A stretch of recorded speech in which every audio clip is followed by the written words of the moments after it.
السلام عليكم ورحمة الله وبركاته.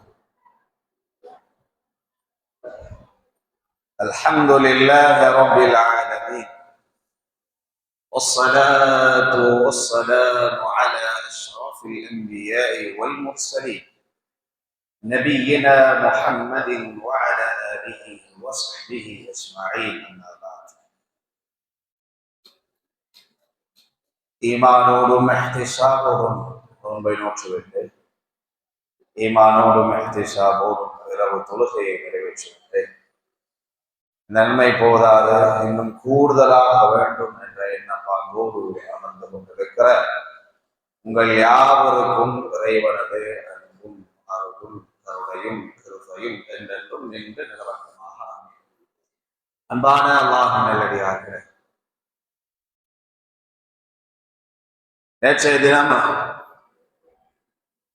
Zaid இப்னு ஹாரிஸா ரலியல்லாஹு அன்ஹு அவர்களுடைய வரலாற்றில் ஒரு திருப்புமுனையை ஏற்படுத்திய ஹிஜ்ரி 8ஆம் ஆண்டு நடைபெற்ற கஸ்வத் முஅத்தா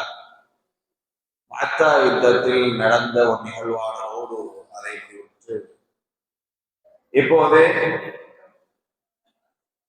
ஸைஃபும் மின் ஸுயூஃபில்லாஹ், அல்லாஹுடைய வாள்களில் ஒரு வாள் என்று அடையாளப்படுத்தப்பட்ட ஒரு உசிதமான உன்னதமான ஒரு நபித்தோழருடைய வரலாறு. இந்த வரலாற்றை பார்ப்பதற்கு முன்பாக இந்த வரலாற்று கதாநாயகர் ரொம்ப வீரமானவர், ஃபுல்லுமே வீரம் நிறைந்ததாக இருக்கும், சாகசங்கள் நிறைந்ததாக இருக்க வேண்டாம். அது மட்டும் இவருடைய வரலாற்றுல இருக்கிறது இல்லை. இவருடைய வரலாற்றுல அதையும் தாண்டி தண்ட மூத்தவங்க தங்களை ஆளுமை செய்யறவங்களுக்கு கட்டுப்படுகிற ஒரு தொனி இந்த சஹாபிடத்துல இருந்தது. பெரிய அறிவாளி, பெரிய கவிஞர், அப்படியான ஒரு பாகம் கொண்டவர் தான் இப்போது நாம இன்ஷா அல்லாஹ் பார்க்கவிருக்கிற இந்த சஹாபியினுடைய வரலாறு. அன்பானவர்களே, இவர் பேர் ஹாலித் பின் வலீத் ரலியல்லாஹு அன்ஹு. பனு மக்ஸூம் என்று சொல்லப்படுகிற குறைஷி குலத்தில இன்னொரு வெரைட்டியான ஒரு கோத்திரத்தினர்கள் தான் இந்த பனு மக்ஸூம் என்ற குலம். இந்த குலத்தில வலீத் பின் முகீரா என்கின்ற ஒருவருக்கு பிறந்தவர் தான் இந்த ஹாலித் பின் வலீத். இவருடைய சகோதரருடைய பெயர், அவருடைய சஹாபி, அந்த சஹாபியுடைய பேர் தெரியுமா? அவருடைய சகோதரருடைய பேர் காலித் பின் வலீத் ரலியல்லாஹு அன்ஹு. அவர்கள் இஸ்லாத்தை ஏற்கிறதுக்கு முன்னாலேயே அந்த நபி தோழர் இஸ்லாத்தை ஏற்றுட்டார். வலீத் பின் வலீத் ரலியல்லாஹு அன்ஹு. வலீத் பின் வலீத், வாப்பா பேர் வலீத், அவருடைய பேரும் வலீத். அதாவது வலீத் பின் வலீத் ரலியல்லாஹு அன்ஹு. காலித் பின் வலீத் ரலியல்லாஹு அன்ஹு அவர்களுக்கு முன்னால இஸ்லாத்தை ஏற்றவர் யாருன்னா வலீத் பின் வலீத் ரலியல்லாஹு அன்ஹு அவர் சகோதரர். சின்ன வயசுலேயே குதிரை வீரராகவும் வாழ்வித்தை வீரராகவும் இருந்தார். ஒரு போருக்கு, பேட்டிலுக்கு ரொம்ப முக்கியமானது இந்த ரெண்டும் தான். ஒரு படையை திசை மாற்றம் செய்வதற்கு, டிஸ்ட்ராக்ஷன் செய்யறதுக்கு அடிப்படையா உதவுறது என்னன்னா குதிரை படையினுடைய அந்த வீரமும் துணியும் தான். ஏண்டா எங்கே இருந்து வந்து அட்டாக் செய்யறாங்கன்னே தெரியாது. வேகமா அன்னைக்கு இருந்த ஒரே ஒரு வாகனம் என்றா குதிரை தான். வேக வேகமா வந்து அடிச்சுட்டு போயிடுவாங்க. அதனால இந்த படையில இருக்கக்கூடிய வீரர்களை ரொம்ப சாகூரியமா திசை மாற்றம் செய்யறதுக்கு குதிரை படைக்கு பெரும் வலிமை உண்டு. சின்ன வயசுல குதிரைப்படை வீரர், வாழ்வித்தை வீரர். இவர் யார மாதிரி ஒப்பா இருப்பாங்கன்னு சொன்னா முஸ்அப் இப்னு உமைர் ரலியல்லாஹு அன்ஹு எப்படி அல்லாஹ்வுடைய தூதர் ஸல்லல்லாஹு அலைஹி வஸல்லம் அவர்களுக்கு ஒப்பாக இருப்பாங்களோ அதே மாதிரி உமர் ரலியல்லாஹு அன்ஹு அவங்களுக்கு ஒப்பாக இருப்பவங்க தான் இந்த காலித் பின் வலீத் ரலியல்லாஹு அன்ஹு. இருவருமே சிறு வயதிலிருந்தே தோழர்கள். ரெண்டு பேருக்கும் மக்கமா நகரத்தினுடைய வீதியில அடிக்கடி குதிரை பந்தயம் நடக்கும். அப்படி நடக்கும்போது இதுல யார் வெற்றி பெற்றார் அப்படின்னு தெரியாத அளவுக்கு இரண்டு பேருடைய வீரமும் ஒரே லெவல்ல இருக்கும். காலித் பின் வலீத் ரலியல்லாஹு அன்ஹு அவர்களும் குதிரை வீரர், உமர் பின் கத்தாப் ரலியல்லாஹு அன்ஹு அவர்களும் குதிரை வீரர். இப்படியாக வளர்ந்து கொண்டு வருகிறார்கள். காலிது பின் வலீது ரொம்ப பிரபல்யமானவர் மக்கமா நகரத்துல. ஏன்னு சொன்னா வாப்பா வலீது பின் முகீரா ஒரு நீதிபதியாக அன்றைக்கு இருந்தார். அந்த காலத்தினுடைய நீதிபதியாக இருந்தவர் வலீது பின் முகீரா. இவர் நீதிபதியாக இருந்ததுனால இவர் பிரபல்யமானவர். இந்த இந்த பெரும் பதவியில இருந்ததுனாலேயே இந்த காலித் பின் வலீத வீரமாக வளர்த்தார் என்றும் சில வரலாற்று குறிப்புகள்ல இருக்கு. இந்த வலீது பின் முகீரா அல்லாஹ்வுடைய தூதர் நபி நாயகம் ஸல்லல்லாஹு அலைஹி வஸல்லம் அவர்களை கடுமையாக எதிர்த்தவர். ஸல்லல்லாஹு அலைஹி வஸல்லம் சொல்லி இருக்கிறார், சொல்லிருங்க, இல்லாட்டி கஞ்சனில் மகா கஞ்சன் அவன்தான் நபி நாயகம் ஸல்லல்லாஹு அலைஹி வஸல்லம் சொல்லி இருக்கிறாங்க. எனவே ஸல்லல்லாஹு அலைஹி வஸல்லம் சொல்லாம மறந்த வேட சத்தம் போட்டு சொல்லணுங்கிறது இல்லை. அல் இபாதத்துல் லிசான், நாவுல செய்யக்கூடிய இபாதத்துக்கு அசைவு உண்டு. அதனால அந்த அசைவுகளை மேற்கொண்டுகிறது. அன்பானவர்களே, இந்த வலீது பின் முகீரா அல்லாஹ்வுடைய தூதர் நபி நாயகம் ஸல்லல்லாஹு அலைஹி வஸல்லம் கடுமையா எதிர்த்ததுனால இந்த காலித் பின் வலீத் ரலியல்லாஹு அன்ஹுவர்களும் அல்லாஹ்வுடைய தூதர் ஸல்லல்லாஹு அலைஹி வஸல்லம் கடுமையா எதிர்க்கிறார், ரொம்ப கடுமையா எதிர்க்கிறார். நமக்கு தெரியும் பேட்டல் ஆஃப் பத்ர் யுத்தத்துல இந்த காலித் பின் வலீத் ரலியல்லாஹு அன்ஹு அவர்கள் சேர்ந்து கொள்ளையில இஸ்லாத்தை அப்ப ஏற்கையில. உஹத் யுத்தத்துல தண்ட போர் பயிற்சி பாசறையில பயின்ற 300க்கும் மேற்பட்ட வீரர்களை உஹத் யுத்தத்துல களமிறக்கினார். யாரு? Khalid bin Walid. நமக்கு தெரிந்ததுதான், மிகப்பெரிய ஒரு வெற்றிக்கும் 70க்கும் மேற்பட்ட பெரிய பெரிய சஹாபாக்களை ஷஹீதாக்குறதுக்கு பெரும் உறுதுணையாக இருந்தது யாரு? காலித் பின் வலீத் ரலியல்லாஹு அன்ஹு அவர்கள் தான். இப்படியே நடந்து கொண்டிருக்கும் போது ஹிஜ்ரி 6ஆம் ஆண்டு மதினமா நகரத்திலிருந்து மக்கமா நகரத்துக்கு பயணப்படுறாங்க. எதுக்கு? தவாப் செய்ய, கஅபாவை தவாப் செய்ய. அப்படி தவாப் செய்ய போகையில அல்லாஹ்வுடைய தூதர் நபி ஸல்லல்லாஹு அலைஹி வஸல்லம் தெள்ள தெளிவாக தோழர்கிட்ட சொல்லிட்டாங்க, தோழர்களே, நம்முடைய எய்ம், நம்முடைய விஷன் என்னன்னு சொன்னா, இலக்கு என்னன்னு சொன்னா, அந்த கஅபாவை அணுகி அதை தரிசிக்கணுங்கிறது தான் நம்முடைய இலக்கு. யாரும் எப்படியான ஒரு தூண்டுதலை ஏற்படுத்தினாலும் சண்டைய போட்டுறாதீங்க. உங்கள்கிட்ட இருக்கக்கூடிய கேடயம், வாளு, ஈட்டி, அம்பு இதையெல்லாம் விட்டுருங்க. முடிஞ்சா சின்ன சின்ன குறுவாள்களை எடுத்து உங்களுக்கு முடிஞ்சா சேஃப்டி பண்ணி வச்சுக்கிடுங்க. பெரிய பெரிய போர் தளவாடங்களை எடுத்து வர வேண்டாம். ஏன்னா இது ஒரு போராக நம்ம செய்யவே கூடாது. நம்முடைய இலக்கு கஅபாவை தரிசிக்கணும். இதன்பால் சஹாபாக்களோடு அல்லாஹ்வுடைய தூதர் ஸல்லல்லாஹு அலைஹி வஸல்லம் மக்கா நகரத்துக்கு போறாங்க. சரியா? எங்க போறாங்க? கஅபத்துல்லாஹ் பார்க்க போறாங்க. போகையில இந்த செய்தி காலித் பின் வலீத் ரலியல்லாஹு அன்ஹு தெரிய வந்து, இந்த காலித் பின் வலீத் என்ன செய்யறாருன்னா, தண்ட படைய கூப்பிட்டுக்கிட்டு மதினமா நகரத்திலிருந்து மக்கமா நகரத்துக்கு போற வழியில தடையா நின்றார். தரையா நிக்கையில என்ன நடக்குதுன்னு சொன்னா, காலித் பின் வலீத் மேட்ல இருக்கிறார் படையோட. அல்லாஹ்வுடைய தூதர் ஸல்லல்லாஹு அலைஹி வஸல்லம் தோழர்களும் இஹ்ராமுடைய ஆடையோடு வந்துகிட்டு இருக்கிறாங்க. அந்த வேளையில காலித் பின் வலீத் அவரை பார்த்தோன்னு நபி நாயகம் ஸல்லல்லாஹு அலைஹி வஸல்லம் சொல்லிட்டாங்க, இது ஏதோ ஒரு சூட்சமம் இருக்கு, இதுக்குள்ள கொஞ்சம் கவனமா இருந்துக்கிடுங்க. காலித் வந்திருக்கிறாரு, எந்த பிரச்சனையும் நம்ம தரப்புல இருந்து பெயரக்கூடாது, சண்டைக்காக நாம வரையில அவங்க என்ன செஞ்சாலும் பொறுத்திருங்கோ அப்படின்னு அல்லாஹ்வுடைய தூதர் ஸல்லல்லாஹு அலைஹி வஸல்லம் சொல்லையில, அந்த தருணத்துல காலித் பின் வலீத் ரலியல்லாஹு அன்ஹு பார்த்தோன்னு நபி ஸல்லல்லாஹு அலைஹி வஸல்லம் திசை மாற்று செய்யறாங்க. திசையை மாற்றுறாங்க. மதீனா நகரத்திலிருந்து மக்கமா நகரத்துக்கு போறதுக்கு ஒரு பொதுவான ஒரு பாதை இருந்தாலும் நபி நாயகம் ஸல்லல்லாஹு அலைஹி வஸல்லம் நபி தோழர்கிட்ட கேட்கிறாங்க, இது அல்லாத வேற பாதை, யாரும் பயன்படுத்தாத ஒரு பாதை எதுவும் இருக்குதா, சூட்சமமான பாதை இருக்கான்னு கேட்கிறாங்க. ஏன்னா காலித் முன்னாடி இருக்கா, போயல. உடனே ஒரு சஹாபி சொன்னாரு, இந்த மதீனா நகரத்திலிருந்து மக்கமா நகரத்துக்கு போற பாதையை பொறுத்த வரையில அதுக்கும் இந்த ஹுதைபியாவுக்கும் சம்பந்தமே இருக்காது. அதுவும் எங்கேயோ இருக்கும். ஆனா நபி ஸல்லல்லாஹு அலைஹி வஸல்லம் இந்த கரடு முரடான மக்கள் ரோஜிக்காத ஒரு பாதையான இந்த ஹுதைபியா இந்த பாதையை சூஸ் பண்றாங்க. எதுக்கு? என்ன காரணம்? போர் செய்யக்கூடாதுங்கிறது அவங்களோட இலக்கு. அப்படியா இருக்கும் பட்சத்துல இந்த அல்லாஹ்வுடைய தூதர் ஸல்லல்லாஹு அலைஹி வஸல்லம் பட ஹுதைபியா அந்த இடத்தை நோக்கி அப்படியே போறாங்க. காலித் பின் வலீத் உடையில இந்த இறைச்சிக்கு மேல கழுகு பறக்குமே, இறகு இந்த இறைக்கு மேல, அந்த மாதிரி காலித் பின் வலீத் ரலியல்லாஹு அன்ஹு விடாம சுத்த வட்டடிச்சுக்கிட்டே இருக்காரு. இவங்களை உற்றக்கூடாது, மாட்டுனாங்க வசமா, மொத்தமா கருவறுத்தணுங்கிறது காலித் பின் வலீத் அவர்களுடைய ஒரு இலக்காக இருந்துச்சு. அதனால உடையில அவர் துரத்திக்கிட்டே வராரு. அங்க ஹுதைபியா இடத்துக்கு வந்தவொடனே அல்லாஹ்வுடைய தூதர் நபிகள் நாயகம் ஸல்லல்லாஹு அலைஹி வஸல்லம் அவங்களுக்கு துஹர் தொழுக நேரம் வருது. அதான் சொல்லி துஹர் தொழுகையை நிறைவேற்றார். காலித் பின் வலீத் பார்த்துக்கிட்டு இருக்காரு. இவங்களுக்கு இந்த மாதிரியான பிரேயர் இருக்குன்னு அப்பதான் முதலாவது பாக்குறாரு.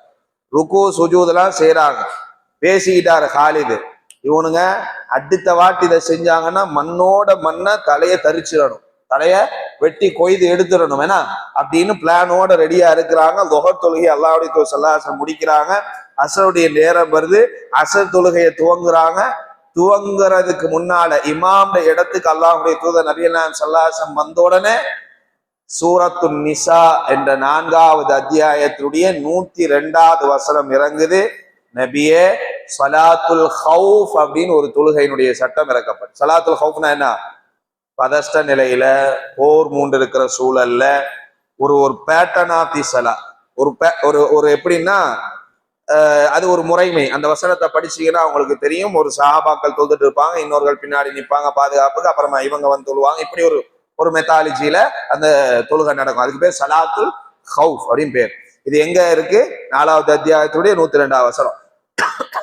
இப்படி வசனம் அருளப்பட்ட உடனே நபிகள் நாயகம் ஸல்லல்லாஹு அலைஹி வஸல்லம், ஏன்னா அவங்க பிளான் பண்ணிட்டாங்கன்னு அல்லாஹ் வசனத்துல சொல்லிட்டான். இவங்க ஒழுங்கா அமைச்சுக்கிட்டு இந்த காலித் பின் வலீத் அவங்கள விட்டும் என்ன செய்யப்படுது, தடுக்கப்படுது. அந்த உதைபியானுடைய உடன்படிக்கை, உஸ்மான் ரலியல்லாஹு அங்க போனது அதெல்லாம் நமக்கு தெரியுமில்ல. உஸ்மான் ரலியல்லாஹு அங்க போனாங்க, கொலை செய்யப்பட்டாங்கன்னு வதந்தி வருது.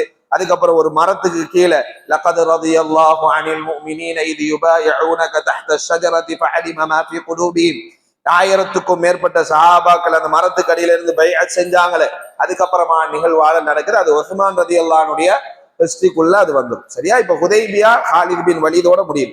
இப்படி தொடர்ந்து கங்கணம் கட்டி கொண்டு இந்த முஸ்லிம்களை அழிக்கணுங்கிறதா இந்த காலித் பின் வலீத் ரலியல்லாஹுடைய இலக்காக இருந்துச்சு. இப்படியான அந்த மனுஷனுக்கு திடீர்னு பார்த்தா ஒரு எண்ணம் வருது. ஏன்றா காலித் பின் வலீத் சாதாரணப்பட்ட ஆள் கிடையாது. எதிரியினுடைய பலம் பலகீனத்தை நுட்பமா அறியக்கூடியவர். இவர் எப்படி அறியக்கூடிய திறன் எப்படி வந்துச்சு இவருக்கு? இவர் வந்து ஒரு போர் தளபதி இல்லையா? வழி நடத்துகிற ஒரு போர் தளபதியாக இருந்ததுனால எதிரியினுடைய பலம் பலகீனத்தை தெரிஞ்சுக்கிட்டார். யோசிக்கிறார், இந்த முஸ்லிம்களை இவ்வளவோ தடவை போர் மூலமா அடிச்சு நொறுக்கி பார்த்தோம், ஆனா வெட்ட வளர்ந்துகிட்டே இருக்கிறாங்களே. ஒரு கால் மக்கமா நகரத்தை அவங்க ஆக்குப்பை பண்ணி வெற்றி அடைஞ்சி நம்மளை கொன்னுட்டா அப்படின்னு ஒரு பயம் அவங்களுக்கு வருது. வந்த உடனே என்ன செய்யறாருன்னா காலித் பின் வலீத் யோசிக்கிறார், நம்ம இப்படி இருந்தா சரி வராது. எங்கேயாவது பக்கத்து நாடு கடல் கடந்து போய் ஏதாவது கிறிஸ்துவ நாட்டுல போய் கிறிஸ்துவத்தை ஏத்துடலாமா, அவங்க கூட நிறைய பட பலம் கிடைச்சிடும், அதை வச்சு எதிர்க்கலாமா, அப்படிலாம் என்ன செய்யறாரு யோசிச்சுட்டு இருக்கிறார். அப்பந்தான் என்ன நடக்குதுன்னா, வலீத் பின் வலீதுன்னு சொல்லக்கூடிய அவருடைய சகோதரர் மதீனா நகரத்துல இருந்து கடிதம் எழுதி அனுப்புறாரு. காலிதே, ஏன் இன்னும் இஸ்லாத்துக்கு நீங்க வரையில? அல்லாஹ்வுடைய தூதர் நபிகள் நாயகம் ஸல்லல்லாஹு அலைஹி வஸல்லம் ஒவ்வொரு நாளும் என்ன பார்க்கும் போதெல்லாம் காலித் பின் வலீத் இஸ்லாத்துக்கு வருவார், காலித் பின் வலீத் இஸ்லாத்துக்கு வருவார். அது அறிவானவர், நுட்பமானவர், வீரமானவர். நிச்சயமா அல்லாஹ் அவருக்கு ஹிதாயத்தை மறுக்க மாட்டான், அவர் ஹிதாயத்தை கொடுப்பான் அப்படின்னு சொல்லி சொன்னதாக கடிதத்துல எழுதி அனுப்புறாங்க. அந்த கடிதம் வந்துட்டு இருக்கிறதுக்கு தாமதமாகுது. இன்னைக்கு வாட்ஸ்அப் மெசேஜ் மாதிரி அன்னைக்கு இல்லை இல்லையா? எனவே கொஞ்சம் தாமதமாகுது. இங்க அம்ரு பின் ஆஸ் என்று சொல்லப்படுற நபி தோழர், காலித் பின் வலீத் ரலியல்லாஹுடைய தோழர். இதெல்லாம் கடைசியா கேள்வி வச்சா நல்லா இருக்கும், நேரம் இல்லை. அம்ரு பின் ஆஸ் ரலியல்லாஹு அன்ஹு என்ன செய்வாங்கன்னு சொன்னா, இவருக்கு அந்த யோசனை வருது. இவர் ரொம்ப நெருங்கிய நண்பர் ஒரு மன்னருக்கு. முஸ்லீம்களை எதிர்க்கணும், இஸ்லாமியர்கள் அங்க போனா அவங்கள விடக்கூடாதுன்னு சொல்லி அந்த மன்னர்கிட்ட போய் பேசிட்டு வந்தவர் அம்ரு பின் ஆஸ். அந்த மன்னர்கிட்ட பேர் தெரியுமா? பார்க்கலாம், நஜ்ஜாசி மன்னர். எங்க இருக்காரு இவரு? அபிசீனியால இருக்காரு. கடல் கடந்து போகணும் இல்லையா?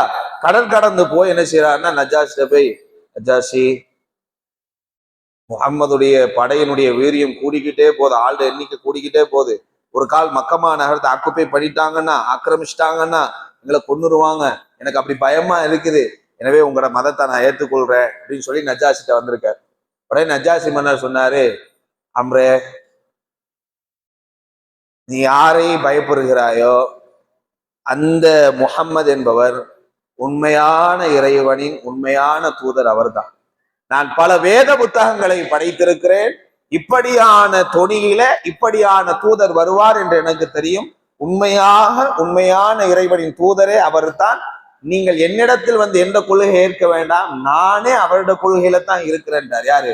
நஜ்ஜாஷி சொல்லிட்டு சொன்னாரு, அம்ரே நீங்க இம்மையிலும் மறுமையிலும் பொழைக்கோணும்னு சொன்னா நீங்க அவர்கிட்ட போய் பய செஞ்சு கொள்ளுங்க அப்படின்னு நஜ்ஜாஷி சொல்றார். அங்கேருந்து பயணப்பட்டுக்கிட்டு வர்றார். இங்க ஹாலித் பின் வலீது சகோதர கடிதம் எழுதினார்ல, அந்த கடிதம் ஹாலித் பின் வலீது ரலியல்லாஹு கையில கிடைச்சி கடிதத்தை படிச்சு மனமாற்றம் அடைகிறார். ஓ முஹம்மது ஸல்லல்லாஹு அலைஹி வஸல்லம் இவ்வளவு பெரிய பலம் வந்த பின்னாடியும் நம்மளை எதிர்பார்க்கிறாங்களா? அப்ப உண்மையான தூதராக இருப்பார்னு சொல்லி அவருடைய செயல்பாடுகள், அவங்களோட இபாதத்து இதெல்லாம் பார்த்து அவங்களுக்கு ஏற்கனவே கொஞ்சம் பூரிப்பு இருந்துச்சு. அதன்பால் அந்த கடிதத்தை படிச்சு ஒரு மனமாற்றம் ஏற்படுது. அம்ர் பின் ஆஸ் அங்கேருந்து பயணப்பட்டு வந்துகிட்டு இருக்கிறார். வந்த உடனே Amr bin As Khalid bin வலீதை பார்க்கிறாரு. ஹாலித் பின் வலீத் ரலியல்லாஹு குதிரையை கட்டிக்கிட்டு இருக்காங்க பயணத்துக்காக. அம்ர் பின் ஆஸ் வர்றாரு. ஹாலித் பின் வலீத் எங்க போறீங்க அப்படின்னு கேட்கிறாரு. உடனே ஹாலித் பின் வலீத் ரலியல்லாஹு சொல்றாங்க, நான் மதீனா நகரத்தை நோக்கி போறேன். இந்த முஹம்மது ஸல்லல்லாஹு அலைஹி வஸல்லம் சந்திச்சு நான் கலிமா சொல்லி பைஅத் செஞ்சு இஸ்லாத்தை ஏற்கணும்னு விரும்புறேன் அப்படின்னு சொல்றாரு. அம்ர் பின் ஆஸ் சொல்றாரு, எனக்கும் அதே சிந்தனை தான், வாங்க 2 பேரும் போவோங்கிறார். ஆனா என்னன்னா பதஷ்டம். ஏண்டா பெரும் சஹாபாக்களை கொல்றதுக்கு உறுதுணையாக இருந்தவர் யாரு? ஹாலித் பின் வலீத் ரலியல்லாஹு. மதீனா நகரத்துக்கு போனா அங்க இருக்கிற பல முஸ்லிம்கள் இவரால பாதிக்கப்பட்டவராக தான் இருப்பார். இப்ப Khalid bin Walid Amr bin as ரலியல்லாஹு வச்சு இருவருக்கும் பதஷ்டம். மதீனா நகரத்துக்குள்ள போனா நம்மள ஏதோ செஞ்சிருவாங்களோ, ஏதாவது நம்மளோட வரவேற்புல ஏதாவது கஷ்டத்தை ஏற்படுத்திடுவாங்களோ, பதஷ்டத்தோட தான் போறார். ஆனா மதீனா நகரத்தை அடைஞ்ச உடனே அஹ்லன் வ ஸஹ்லன் மர்ஹபன் பிக்கும், உங்களுடைய வருகை நல்வருகவாக ஆகட்டும் என்று சொல்லி ரொம்ப கண்ணியமா முஸ்லிம்கள் வரவேற்கிறார். ஏன்னா அல்லாஹ்வுடைய தூதர் ஸல்லல்லாஹு அலைஹி வஸல்லமுடைய வளர்ப்பு அப்படி. ஏன்னா அப்படி கொண்டு வந்தவன ஹாலித் பின் வலீத் ரலியல்லாஹு அந்த இந்த பிரயாண பிராணி எல்லாம் கட்டி வைத்து அவங்களெல்லாம் நல்லா அரவணைச்சு வரவேற்று வந்த உடனே இந்த செய்தி அல்லாஹ்வுடைய தூதர் ஸல்லல்லாஹு அலைஹி வஸல்லம் கிடைக்குது. அல்லாஹ்வுடைய தூதர் ஸல்லல்லாஹு அலைஹி வஸல்லம் சொன்னாங்க, மக்கமா நகரத்தின் ஈரக்குலையை அல்லாஹ் என்னிடத்தில் ஒப்படைத்து விட்டான் என்று முழுங்கினான்.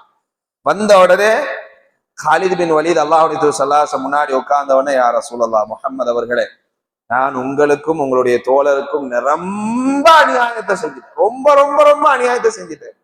நாளை தாங்க ஏழையில என்ற பாவத்தை மன்னிக்கும்படி அல்லாஹ்விடத்துல பிரார்த்திப்பீங்களா அப்படின்னு கேட்கிறான். உடனே நபினா ஸல்லல்லாஹு புன்முறுவலோடு சொன்னாங்க, ஹாலிதே, யஹ்திமு மன் கான கப்லஹு, எவர் ஒருவர் இஸ்லாத்தை ஏற்கிறாரோ அவர் முன் செய்த எல்லா பாவங்களையும் அந்த இஸ்லாம் அழித்துவிடும், அல்லாஹ் அழித்து விடுவார். இதே போலத்தான் ஹிஜ்ரத், இதே போலத்தான் ஹஜ் என்று அல்லாஹ்வுடைய தூதர் நபிகள் நாயகம் ஸல்லல்லாஹு அலைஹி வஸல்லம் சொல்றாங்க. ஆனா ஹாலித் பின் வலீதுக்கு சாட்டிஸ்ஃபைடா இல்லை, அவங்க சொன்ன சாட்டிஸ்ஃபைடா இல்லை. ஏன்னு சொன்னா அவ்வளவு கொடூரத்தை கொடுத்திருக்கிறோங்கிறது அவங்களுக்கு தெரியுது. ஆனா முஸ்லிம்கள் அப்படி செய்யல. என்னைக்கு நம்மட எதிரிட்ட நம்மட பலத்தையும் பலகீனத்தையும் அவனோட எதிர்ப்பையும் அதீதமா காட்டாம இருக்கிறோமோ அவனே நொந்து போயிடுவான். அப்படியான ஒரு நிலத்தை அங்க ஏற்பட்டுச்சு. அவங்க எதுவுமே முஸ்லிம்கள் ஒன்றும் செய்யல. இவங்களோட அமைதி அவங்களுக்கு ஒரு பெரிய பாதிப்பு ஏற்பட்டுச்சு. ஹாலித் பின் வலீத் ரலியல்லாஹு தாங்க இலையில நான் நிக்கிற இவ்வளவு நபித்தோழர்களுக்கு ஏதோ ஒரு வகையில நான் அநியாயம் செஞ்சுட்டேன், முஹம்மது ஆகிய ஸல்லல்லாஹு அலைஹி வஸல்லம் உங்களுக்கு நிரம்ப அநியாயம் செஞ்சிருக்க, என்னை எப்படியாவது மன்னிக்கும்படி அல்லாஹ்விடத்தை கையேந்தி பிரார்த்தியுங்களேன்னு கேட்கிறார். கையேந்தி பிரார்த்திக்கிறாங்க அல்லாஹ்வுடைய தூதர் ஸல்லல்லாஹு அலைஹி வஸல்லம் பிரார்த்தித்து முடிச்ச பின்னாடி ஷஹாதா முடிகிறார். அல்லாஹ்வுடைய தூதர் ஸல்லல்லாஹு அலைஹி வஸல்லம் சொன்னார்கள், இஸ்லாத்தை எதிர்க்க விரும்புகிற, முஸ்லிம்களை அழிக்க விரும்புகிற காஃபிர்களுக்கு எதிராக உருவப்பட்ட அல்லாஹ்வுடைய வாள்களில் நீர் உள்ளீர் என்று சொன்ன மாத்திரத்துல ஹிஜ்ரி 8ஆம் ஆண்டு இஸ்லாத்தை ஏற்கிறாரு. அல்லாஹ்வுடைய தூதர் ஸல்லல்லாஹு அலைஹி வஸல்லம் எத்தனாவது ஆண்டுல மரணிக்கிறாங்க? ஹிஜ்ரி 11ஆம் ஆண்டு. 3 வருஷங்கள் தான் அவங்களுடைய வேலிடிட்டி. அல்லாஹ்வுடைய தூதர் ஸல்லல்லாஹு அலைஹி வஸல்லம் வாழ்ந்தது. முதலாவது அனுபவிச்ச ஹாலித் பின் வலீத் முதலாவது அனுபவிச்ச போர் எது? முஅத்தா. அது பார்த்தோம்ல, முஅத்தா. அந்த போர் தான் முதலாவது அனுபவிக்கிறாங்க. இதுக்கப்புறம் உள்ள எல்லா யுத்தத்திலையும் அல்லாஹ்வுடைய தூதர் ஸல்லல்லாஹு அலைஹி வஸல்லம் தளபதியாக ஹாலித் பின் வலீதை தான் நிர்ணயிச்சாங்க. ஏண்டா அவர் போற இடங்களில் எல்லா இடங்களிலும் வெற்றி. எப்படி வெற்றி அடைகிறாரு, அவர்கிட்ட அந்த யுத்தத்தினுடைய தந்திரம் என்னங்கிறத நான் பின்னாடி சொல்றேன். போற இடமெல்லாம் வெற்றி. என்ன போற இடங்கள் எல்லாம் வெற்றி. அப்படியாக வெற்றி வாகைய சூடிக்கொண்டே இருக்கிறார். ஹுனைன் யுத்தம் வருது, அதுல சரியான அடி ஹாலித் பின் வலீத் ரலியல்லாஹு அன்ஹு அவர்களுக்கு. கூடாரத்துல போய் ஒதுங்குறாங்க, வெற்றி அடைஞ்சிட்டாங்க. அல்லாஹ்வுடைய தூதர் ஸல்லல்லாஹு அலைஹி வஸல்லம் எல்லா முஸ்லிம்களையும் விலக்கிட்டு அவருடைய கூடாரத்துல சந்திச்சு ஹாலித் பின் வலீத் ரலியல்லாஹு அன்ஹுவ மேலியில இருந்த எல்லா காயங்களின் மீதும் இறை தூதர் ஸல்லல்லாஹு அலைஹி வஸல்லம் ஊதி ஆற்றினார். மேல ஒவ்வொரு காயத்தின் மீதும் ஊதி அந்த காயத்தை ஆற்ற அல்லாஹ்வுடைய தூதர் ஸல்லல்லாஹு அலைஹி வஸல்லம் முயன்றார்ன்ற வரலாற்றை பார்க்கிறோம். அல்லாஹ்வுடைய தூதர் ஸல்லல்லாஹு அலைஹி வஸல்லம் ரொம்ப நேசிச்ச ஒரு நபித்தோழரும் கூட. எந்த அளவுக்குடா, ஒரு போர்ல ஒருத்தர் ஒரு எதிரிய பேட்டில் செஞ்சு அவரை தனியா நின்று கொன்னுட்டாருன்னு சொன்னா அவருடைய சொத்து அந்த கொன்ன முஸ்லீமுக்கு தான், அந்த கனிமத் ஃபுல்லா அந்த முஸ்லீமுக்கு தான். ஒரு எதிரி இருக்காரு, இஸ்லாத்தை எதிர்க்கிற, முஸ்லிம்களை எதிர்க்கிற, அந்த போரின் சமயத்தை எதிர்க்கிற ஒரு எதிரிய ஒரு முஸ்லீம் கொண்டாருன்னா அவர் தனிப்பட்ட முறையில் அவர் மட்டும் நின்று சிங்களா இருந்து கொண்டாருன்னா அவரோட சொத்து யாருக்கு தான்? கொன்ற இஸ்லாமியருக்கு தான், கொன்ற முஸ்லீமுக்கு தான். அப்படி இருக்கையில ஒரு தோழர் என்ன செய்யறாருன்னா கொல்றாரு ஒருத்தரை. கொண்டு முடிச்சு அவர்கிட்ட சரியான கனிமத் தங்கோ குவலை, தங்க கேடயம், அப்படியான ஒரு பெருங்கொண்ட கனிமத் பொருள் அவர் வச்சிருக்காரு. உடனே ஹாலித் பின் வலீத் ரலியல்லாஹு அன்ஹு என்ன செஞ்சாங்கன்னா, அவர் எல்லாத்தையும் வரவரவன்னு குறைக்கிட்டார். அந்த சஹாபி புறக்கின உடனே என்ன செய்யறாங்கன்னா, ஹாலித் பின் வலீத் அவங்க கிட்ட இருந்து எல்லாத்தையும் தாங்கன்னு சொல்லி வாங்கிக்கிட்டார். ஹாலித் பின் வலீத் வாங்கின உடனே அந்த தோழர் சொல்றாரு, ஹாலிதே, நான் இதை உங்களிடத்துல இருந்து எப்படி முழுமையாக பறிக்கணும்னு எனக்கு தெரியும், பாத்துக்கலாம் அப்படின்னு சொல்லிட்டு என்ன செய்யறாருன்னா, அல்லாஹ்வுடைய தூதர் ஸல்லல்லாஹு அலைஹி வஸல்லம் போறார். போய் சொல்றாரு, யார் ரசூலல்லாஹ், இந்த ஹாலித் பின் வலீத் இப்படி வாங்கிட்டார், என்கிட்ட எல்லாத்தையும் வாங்கிட்டார் அப்படின்னு உடனே அல்லாஹ்வுடைய தூதர் ஸல்லல்லாஹு அலைஹி வஸல்லம், ஏன் இப்படி செஞ்சீங்க ஹாலிதேன்னு கேட்டா. உடனே ஹாலித் பின் வலீத் ரலியல்லாஹு அன்ஹு சொன்னாங்க, யார் ரசூலல்லாஹ், எவ்வளவு கனிமத், ரொம்ப கனிமத் இருக்கு, கொஞ்சம் பைத்துல் மாலு கொடுத்தா நல்லா இருக்குமே அப்படிங்கிறதுக்காக மொத்தத்தை எடுத்துட்டு அதுக்கப்புறம் மிஞ்சினது அவர் கொடுக்கலான்னு நினைச்சேன். உடனே அல்லாஹ்வுடைய தூதர் ஸல்லல்லாஹு அலைஹி வஸல்லம், அப்படி செய்யக்கூடாது ஹாலித், கையில ஒப்படைச்சிருங்க அப்படிங்கிறாங்க. ஒப்படைச்சிடறாங்க. ஒப்படைச்ச உடனே அல்லாஹ்வுடைய தூதர் ஸல்லல்லாஹு அலைஹி வஸல்லம் போயிடுறாங்க. இவங்களும் போறாங்க. கொஞ்சம் தூரத்துல இவங்க தள்ளி போன உடனே அந்த சஹாபி ஹாலித் பின் வலீத் ரலியல்லாஹு அன்ஹு சொன்னாங்க, ஹாலித் எப்படி ஜெயிச்சமா இல்லையா, எப்படி சொன்னல அப்படிங்கிறாரு அவர்.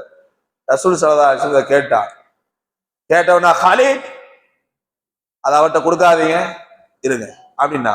அல்லாஹ்வுடைய தூதர் ஸல்லல்லாஹு அலைஹி வஸல்லம் கிட்ட சொன்னாங்க, எப்பா, இந்த ஒட்டகம் மேய்க்கிற மந்தை மேய்க்கிறவர் இருக்கிறார் இல்லையா, ஒட்டகம் மேய்ப்பாளர், அந்த மேய்ப்பாளர் ஒட்டகத்தெல்லாம் ரொம்ப சீரா ரொம்ப ஒழுங்கா மேய்ச்சி ரொம்ப கட்டுப்பாடா மேய்ச்சி கொண்டு போயிட்டு அதுக்கு தண்ணி தாகம் எடுத்த உடனே தண்ணி தாகத்துக்காக ஒரு ஓட பக்கத்தை நிப்பாட்டி ஒட்டகம்லாம் நல்ல நிரம்ப தண்ணியை குடிச்ச பின்னாடி இந்த இந்த மேய்ச்சிட்டு வந்தாருல அந்த ஒட்டக மேய்ப்பாளர், அவருக்கு தண்ணி தாகம் எடுக்கையில அதை எட்டி பார்க்கும் போது கீழே உள்ள மண்டி கசம் மட்டும்தான் இருக்குது, தண்ணி இல்லை.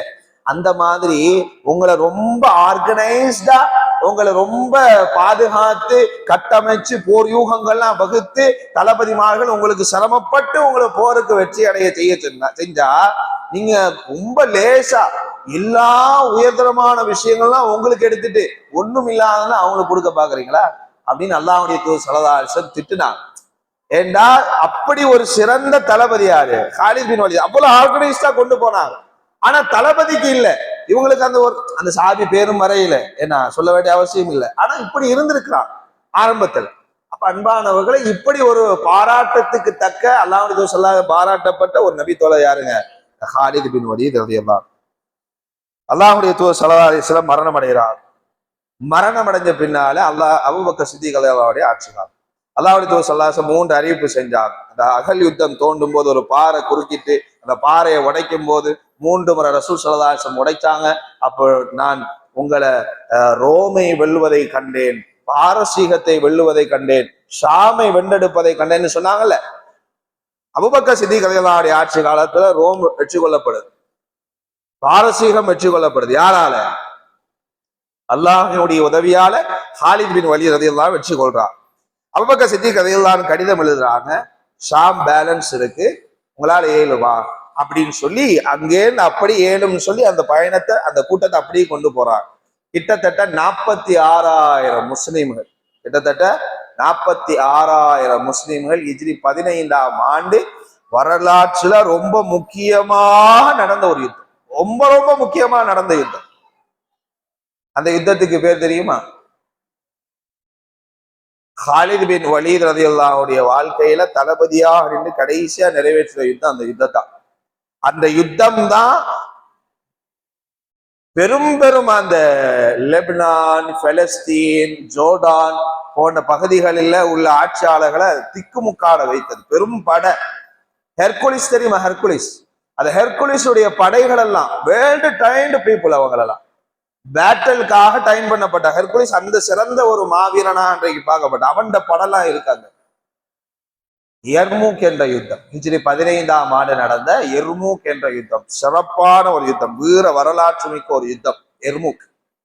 இந்த எர்மூக் யுத்தத்துல முஸ்லிம்கள் எத்தனை பேருங்க? 46,000 பேர். இவங்க ஷாம் பிரதேசத்துல இருக்கிற எர்மூக் என்ற ஒரு பள்ளத்தாக்கு, அந்த பள்ளத்தாக்குல இருக்கிறாங்க. ஆளுநருக்கு ஹாலித் பின் வலீத் ரலியல்லாஹு கடிதம் எழுதுறாங்க. என்ன கடிதம் சொன்னா, அல்ஹம்துலில்லாஹி அல்லதி, பிஸ்மில்லா எழுதுறாங்க, அல்ஹம்துலில்லாஹி அல்லதி ஹதானா மின்ஹு, இறைவன் எந்த இறைவன் எங்களுக்கு நேர்வழியை தந்தானோ அந்த இறைவனுக்கே புகழனைத்தும். ஆளுநரே, ஒண்ட கோட்டைக்கு வெளியே ஒரு பள்ளத்தாக்கு என்ற எர்மூக் பள்ளத்தாக்குல நாங்க இப்ப வந்திருக்கிறோம், முஸ்லிம்களாக இருக்கிறோம். ஒன்ட்ட மூன்று விஷயத்தை கேட்கிறோம். ஒன்று, நாங்க எங்கட படையை திரட்டிட்டு வந்துட்டோம். நீ இஸ்லாத்தை ஏற்றுக்கொண்டா நாங்க அப்படியே எங்கட படையை திருப்பிட்டு கொண்டு போயிருவோம்.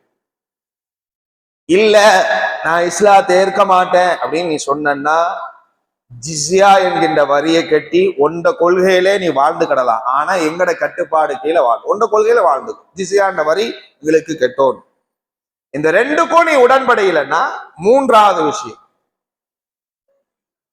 உனக்கு எப்படி பொன்னின் மீதும் பொருளின் மீதும் மதுபானத்தின் மீதும் ஆபாசத்தின் மீதும் விரசத்தின் மீதும் அதீத ஆசை உண்டோ, அதீத மோகம் உண்டோ, அதைவிட மிச்சமாக மரணத்தை விரும்புகிற கூட்டத்தோடு நான் வந்திருக்கிறேன்.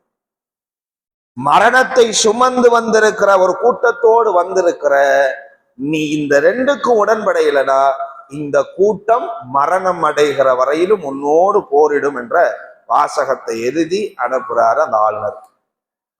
அந்த கடிதத்தை படிச்ச உடனே சரியான எரிச்சல் வருது. ஏன்னா பெரிய படம் அவன்கிட்ட இருக்கு. 46,000 பேர் தான் இவங்க. பார்த்தா தெரியுது, 40,000 பேரும் தெரியாது. அதான் ஹாலித் பின் வலீதுடைய நுட்பத்தை சொல்றாரு. அது எல்லாம் இவங்களை நுழைச்சுடணும், கடிதத்தெல்லாம் கிழிச்சு தூக்கி எரிஞ்சிட்டு படையை ரெடி பண்ணா, வாங்கடா எல்லாரும் போங்கடா, அந்த எறும்புக்கு பள்ளத்தாக்க போங்கடா அப்படின்னு அனுப்புறாங்க. எல்லாம் கவசத்துல இருந்து கேடயத்துல இருந்து எல்லாம் ஹை குவாலிட்டி, எல்லாம் தரமான படை வீரர்கள் அனுப்புறாங்க. கீழே 3 லட்சம் பேர்.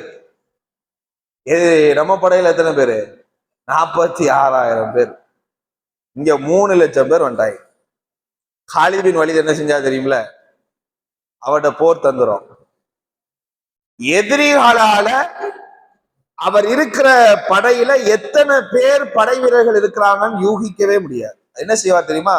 இப்ப 46,000 பேர். இந்த 46,000 பேர்ல 20,000 பேரு தான் அந்த 3 லட்சம் பேருக்கு முன்னாடி நிற்பாங்க. மிச்ச 26,000 பேரையும் சின்ன சின்ன சின்ன சின்ன சின்ன குழுவா உடைச்சிருவார். உடைச்சி ஒவ்வொரு திசையிலும் நிப்பாட்டிடுவார். ஒவ்வொரு திசையிலும் மறைஞ்சு மறைஞ்சு நிப்பாட்டிடுவார். ஒவ்வொரு பள்ளத்தாக்குல, ஒரு மலை குன்றுல, ஒரு பின்னாடி மணல மேட்டுக்கு பின்னாடி, இப்படியாக ஒவ்வொரு இடத்துலையும் அப்படியே செட் பண்ணிடுவார். எதிரி படம் முன்னாடி நிப்பானா இவன் எட்டி பார்ப்பான், 20,000 பேர் வாயில அள்ளி போட்டுற வேண்டியதா இன்னைக்கு அப்படின்னு நினைப்பான். ஹாலித் பின் வலீத் என்ன செய்வார் தெரியுமில்லையா? அல்லாஹு அக்பர் என்று சொல்லுவார். இந்த அல்லாஹ் அக்பர் சொன்ன உடனே இந்த 20,000 பேரும் அல்லாஹ் அக்பர்னு சொல்லுவாங்க. இந்த 20,000 பேரும் அல்லாஹ் அக்பர் சொன்ன உடனே அந்த சத்தத்துல தூர தேசத்துல பக்கத்துல உடைச்சு விட்ட குழுக்கள் இருக்குல்ல, அதெல்லாம் அங்கே அல்லாஹ் அக்பர் அல்லாஹ் அக்பர் அல்லாஹ் அக்பர் அல்லாஹ் அக்பர் அல்லாஹ் அக்பர் அல்லாஹ் அக்பர் அங்கங்க கேட்டுக்கிட்டே இருக்கும். எதிரி படையில என்ன நினைப்பா? ஓ ஐயோ வந்துகிட்டே இருக்கானோ போல இருக்கப்பா, நம்ம 3 லட்சம் பேர் தானே இருக்கோம், அவனும் 5 லட்சம் பேர் இருப்பானுங்களோ, 8 லட்சம் பேர் இருப்பானுங்களோ அப்படின்னு கதி கலங்குற அளவுக்கு அவருடைய கோஆர்டினேஷன். இப்படியே அங்க ஒரு அல்லாஹ் அக்பர் கேட்கும். அங்க இருந்து வர்றானோ எல்லா திசையும் அங்க பார்ப்பாங்க. இங்க வந்து அடிச்சிருவார் ஹாலித் பின் வலீத். இங்க இப்படி போன்றுவார்.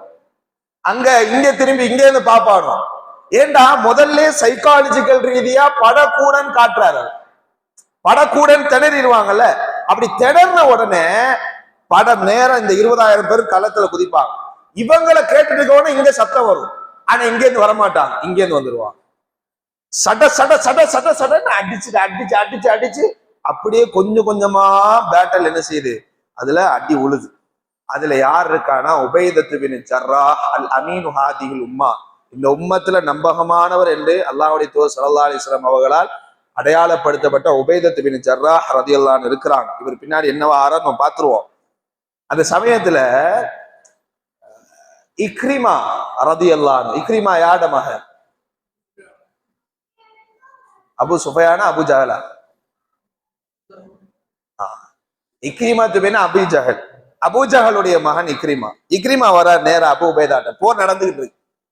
வந்து கேட்டாரு, அபு உபைதா உங்களுக்கு ஒண்ணு தெரியுமா, நான் நாளைக்கு அல்லாஹ்வுடைய தூதர் ஸல்லல்லாஹு அலைஹி வஸல்லம் சந்திக்க போறேன். நாளைக்கு அல்லாஹ்வுடைய தூதர் ஸல்லல்லாஹு அலைஹி வஸல்லம் சந்திக்க போறேன். வஃபாத் ஆகி எவ்வளவு நாள் ஆச்சு? பல நாள் ஆச்சு. இவர் வந்து சொல்றாரு, இக்ரிமா அபு உபைதா போர் நடந்துகிட்டு இருக்கு, அபு உபைதா நாளைக்கு அல்லாஹ்வுடைய தூதர் ஸல்லல்லாஹு அலைஹி வஸல்லம் சந்திக்க போறேன், அல்லாஹ்வுடைய தூதர் ஸல்லல்லாஹு அலைஹி வஸல்லம் எதுவும் தகவல் சொல்லணுமா உங்களுக்கு அப்படின்னு கேட்கிறாரு. எங்க இவர் ஏதோ வெளிநாட்டுக்கு போற மாதிரியோ, இல்ல எங்கிட்ட கொஞ்சம் பொதி இருக்கு கொஞ்சம் போய் வீட்டுல போய் சேர்த்துருங்க அப்படின்னு சொல்ற மாதிரியோ, அல்லாஹ்வுடைய தூதர் ஸல்லல்லாஹு அலைஹி வஸல்லம் சந்திக்க போறேன், உங்களுக்கு ஏதாவது தகவல் சொல்லணுமா? உடனே அபு உபைதத்து பின் ஜர்ராஹ் ரலியல்லாஹு அன்ஹு அழுதாங்க, தேம்பி தேம்பி அழுதாங்க. அந்த ஹபீபிட்ட சொல்லுங்க, என்ற முதல் சலாத்து சொல்லுங்க, அஸ்ஸலாமு அலைக்க யா ரசூலல்லாஹ் என்று சொல்லுங்க. சரி சொல்லிடுறேன். இரண்டாவது, முஹம்மது அவர்களே, உங்களுடைய எல்லா முன்னறிவிப்புகளையும் நாங்கள் நேராக கண்டு கொண்டிருக்கோம். நீங்கள் ஹயாத்தாக இருக்கும் போதும் உண்மையான தூதர் என்று எங்களுக்கு அடையாளப்படுத்தினீர்கள். இப்போதும் நீங்கள் சொன்ன மூன்றாவது அறிவிப்பு இருக்கிறதே, ஷாம் பிரதேசத்தை வெல்லுவோம் என்று, அதை நாங்கள் கண்கூடாக பார்த்து கொண்டிருக்கிறோம், அந்த களத்தில் இருந்து கொண்டிருக்கிறோம். உங்களை நானும் கூட சந்திக்க வரலாம் யா ரசூலல்லாஹ். எனவே உங்களை நாங்கள் எங்கள் உயிரை விடவும் நேசிப்போம், உங்களை சந்திப்போம் என்ற தகவலை மட்டும் எடுத்துரைச்சிருங்க. இந்த இக்ரிமா ரலியல்லாஹு அன்ஹு சொன்னாங்க, அவ்வளவுதானா தகவல்? அவ்வளவுதானா? இவ்வளவுதான் தகவலா? அல்லாஹ்வுடைய தூதர் ஸல்லல்லாஹு அலைஹி வஸல்லம் சேர்த்துச்சிடலாம்ல. சரி, இக்ரிமா எங்க போறீங்க? அந்த படைக்குள்ள சொர்க்கத்துடைய வாசனை வருது, உள்ளக்க போகணும். அவர் அல்லாஹ் வஃபாத் ஆவறத இவ்வளவு கூலா ஹேண்டில் பண்றாரு. நான் அல்லாஹ்வுடைய, அதாவது எனக்கு வாழ்க்கை முக்கியம் இல்லை, அந்த ஹபீபோட வாழ இவ்வளவு நாள் வாழ்ந்துட்டேன். இறை தூதர் அவர்களோடு இருந்த அந்த வாழ்க்கைய அங்க போய் அனுபவிக்கிறேன். அந்த தூதரை பார்த்துருந்தேன், அந்த தூதரோட பேசுறேன், அவரை சந்திச்சுட்டா போதும். நேர பிச்சு புடுங்கி உள்ளக்க போனாரு, ஷஹீதாக்கப்பட்டார். இவ்வளவு பெரிய போர் நடந்துகிட்டு இருக்கு, உள்ளக்க போனாரு, ஆண்டி ஸ்பாட்ல போய் கொஞ்ச நேரத்துல சல்லடையாக்கப்பட்டு ஷஹீதாக்கப்படுறார். அல்லாஹ்விடத்திலேயும் அல்லாஹ்வுடைய தூதரத்திலும் இந்த செய்தியை எடுத்துரைத்திருப்பார் என்றே நாம் ஆதரவு. அல்ஹம்துலில்லாஹ். இப்படியாக போர் மூண்டு வெற்றி வாகை சூடுகிற தருணம் இஸ்லாமியர்களுக்கு நெருங்கி கொண்டிருக்கிற வேளையில அபூபக்கர் சித்திக் ரலியல்லாஹு அன்ஹு மதீனா நகரத்துல வஃபாத் ஆகிவிட்டார் என்ற கடிதம் வருது. உமர் ரலியல்லாஹு அன்ஹு ஆட்சியாளராக வந்துட்டார். உமர் ரலியல்லாஹு அன்ஹு அவர்கள் என்ன செய்யறாங்கன்னா, கடிதத்துல, யா அபா உபைதா, நீங்க இனிமேல் இந்த போற வழி நடத்தோடும், காலித் பின் வலீத தளபதி என்ற பதவியிலிருந்து கீழே இறக்கணும்னு கடிதம். இவரை நம்பி 46,000 பேரு அங்க போர் பண்ணிட்டு இருந்திருக்கிறாங்க, பலர்களும் ஷஹீதாக்கப்பட்டு இருக்கிறாங்க. காலித் பின் வலீத் ரலியல்லாஹு அன்ஹு அவர்களை இப்போது போர் நடந்து வெற்றியா இல்லையா, வெற்றிமாக சூடுற நெருக்கத்துல இருக்குது, ஆனா முடிவு தெரியல. ஆனா உமர் ரலியல்லாஹு அன்ஹுடைய கடிதம், காலித் பின் வலீத கீழே இறக்கிடுங்க, நீங்க போர் தளபதி ஆகிருங்கன்னு சொல்லி. அது காரணம் என்னன்னு பின்னாடி பார்ப்போம். அப்ப என்ன செய்யறாருன்னா, இதை எப்படி சொல்றது இல்லை, ஆனா காலித் பின் வலீத் ரலியல்லாஹு அன்ஹு நினைச்சா இருக்கிற மக்களை கொண்டு போய் ஒரு தனி நாடே ஆக்குப்பை செய்ய, அந்த அளவுக்கு திறம் படைச்சவர், பலம் படைச்சவர். ஆனா ஒன்னும் என்ன செஞ்சாரு பாருங்க, அபு உபைதா இதை எப்படி சொல்லணும்னு தயங்கி அவர்களுடைய காலித் பின் வலீத் ரலியல்லாஹு அன்ஹு கூடாரத்துக்கு போறாங்க. உள்ளக்க போய் பார்த்தா காலித் பின் வலீத் ரலியல்லாஹு அன்ஹு கருத்த காயத்தான் தொடச்சிட்டு இருக்கிறாங்க. காலித் பின் வலீத், அஸ்ஸலாமு அலைக்கும் வரஹ்மத்துல்லாஹ், உங்களுக்கு ஒரு துக்கமான செய்தி, நம்மட ஹலீஃபா அபூபக்கர் சித்திக் ரலியல்லாஹு அன்ஹு வஃபாத் ஆகிவிட்டான்னு சொன்னாங்க. காலித் பின் வலீத் ரலியல்லாஹு அன்ஹு அழுது கொண்டிருந்தாங்க. அழுது முடிச்சவனே அழுது கொண்டிருக்கிற அந்த வேளையிலேயே சொல்றாங்க, ஹாலிதே, இன்னொரு செய்தி, உமர் ரலியல்லாஹு அன்ஹு உங்களை தளபதின்ற போஸ்ட்ல இருந்து கீழே இறக்கி நான் இப்போது தளபதி ஆகணும்னு சொல்லி கட்டளை பிறப்பிச்சிருக்கிறாங்க. அப்படின்னு தயங்கி சொல்றாரு. என்ன செஞ்சிருக்கணும் ஹாலித் பின் வலீத்? இவ்வளவு நாள் போர் தளபதியா வாழ்ந்துட்டார். இப்போதும் போர் நடந்துகிட்டே இருக்குது. போர் வெற்றிவாக சூடுற நேரம். வரலாற்றுல இடம் பிடிக்கணும்னு நினைக்கிறவங்க என்ன செய்வாங்கன்னா அதை யாரும் விட்டு கொடுக்க மாட்டாங்க. பேட்டலுடைய எண்டிங் வரைக்கும் உண்டானதை முடிச்சுட்டு தான் அடுத்ததா அவங்க மூவ் பண்ண ஆரம்பிப்பாங்க. இப்படியான வேலையில போர் தளபதி மாற்றம் செய்யணும்னு வருது. வந்த உடனே ஹாலித் பின் வலீத் ரலியல்லாஹு அன்ஹு சொன்னாங்க, அல் அமீனு ஹாதிஹில் உம்மா.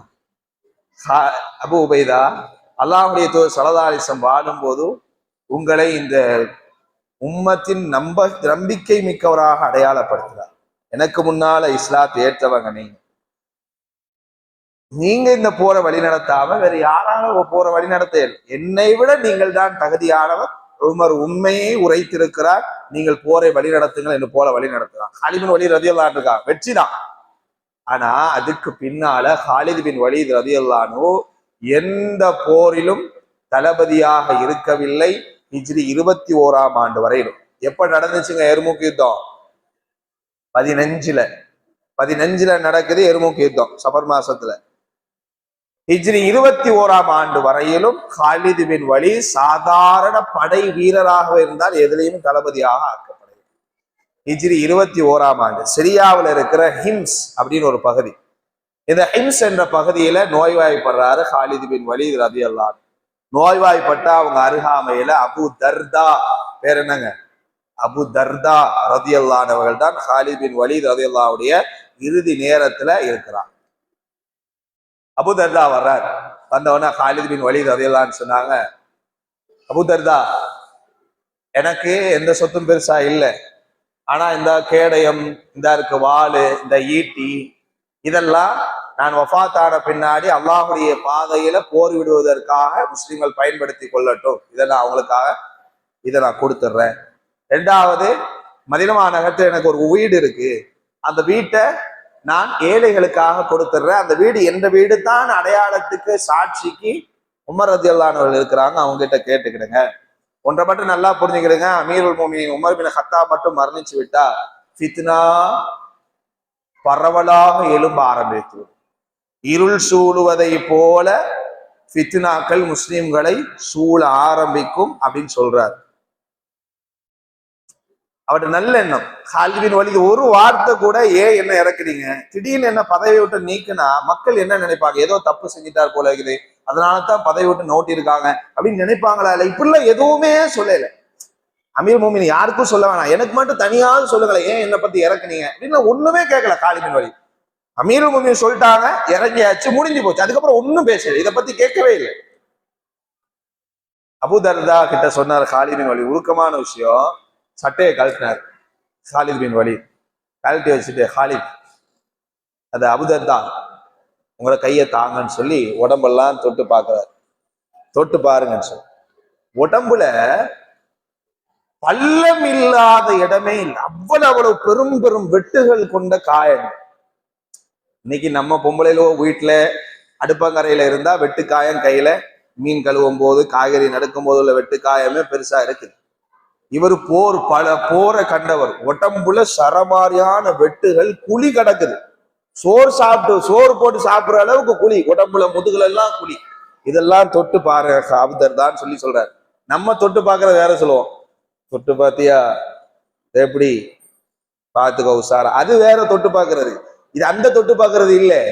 சொன்னாரு ஒரு வார்த்தை, யா அபா தர்தா, இந்த வெட்டுக்காயங்களோ, இந்த குத்து காயங்களோ, இந்த காயங்கள் மீது எனக்கு பெரிதுமான ஒரு ஒரு ஒரு எண்ணம் இருக்கு. என்ன தெரியுமா? இந்த காயங்கள் எனக்கு ஷஹீத அடைய செய்ய. இவ்வளவு பெரிய காயங்கள் பட்டிருந்தோம், எனக்கு ஷஹீத் என்ற அந்தஸ்து கிடைக்கும். எங்கெல்லாம் மரணம் சம்பவிக்குமோ அந்த இடத்தில் முன்னின்று நான் அனுபவித்திருக்கிறேன். இறைவன் எனக்கு அந்த களத்தில் ஷஹீத் என்று எனக்கு அந்தஸ்தை தருகிறேன். எனக்கு முன்னால் வாழ்ந்த, எனக்கு பின்னால் வந்த எல்லா சஹாபாக்களின் கண் முன்னால் மரணித்து ஷஹீதானதை நான் பார்த்திருக்கிறேன். எதுக்குங்க ஆசைப்படுறாரு இவரு? ஷஹீதுக்கு. இன்னைக்கு ஷஹீதுக்கு அந்த ஆசை கிடைக்கலையே.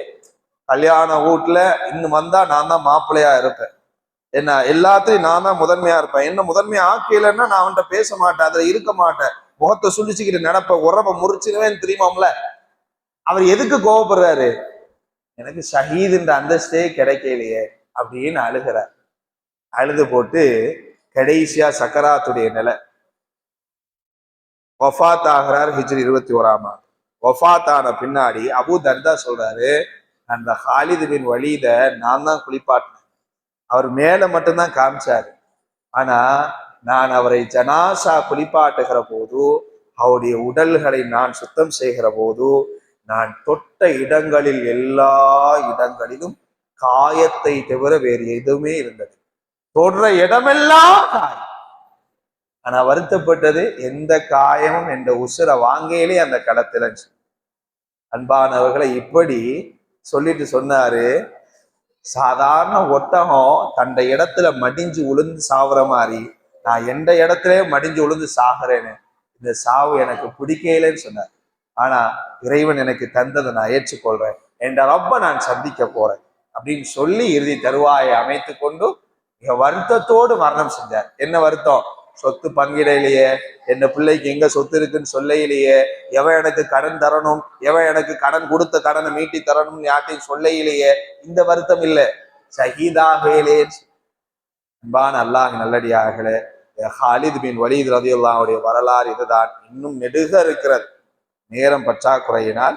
ஹாலித் பின் வலீத் ரலியல்லாஹு இதை பார்க்கும்போது வெறுமனை வீரம் மட்டும்தான் இருக்கானா? இல்லை, மறுமை அச்சம், ஷஹீதுடைய உண்மையான உணர்வு பூர்வமான நிகழ்வாடல், அதோடைய உசிதமான நிலை, இதாத் கட்டுப்பாடு, எல்லாம் ஈமாண்டிய வலிமை எல்லாமே பிரதிபலிக்கும். வெறுமனே இந்த ஹாலித் ரலியல்லாஹு அவர்களை வீரராக மட்டும் நாம பார்க்க கூடாது, மிகச்சிறந்த மிகச்சிறந்த ஈமானிய பலமுடையவர் என்று நாம் அடையாளப்படுத்தி கொள்ளணுங்கிறது வரலாறு துணுக்குகள்ல நமக்கு தெரியுது.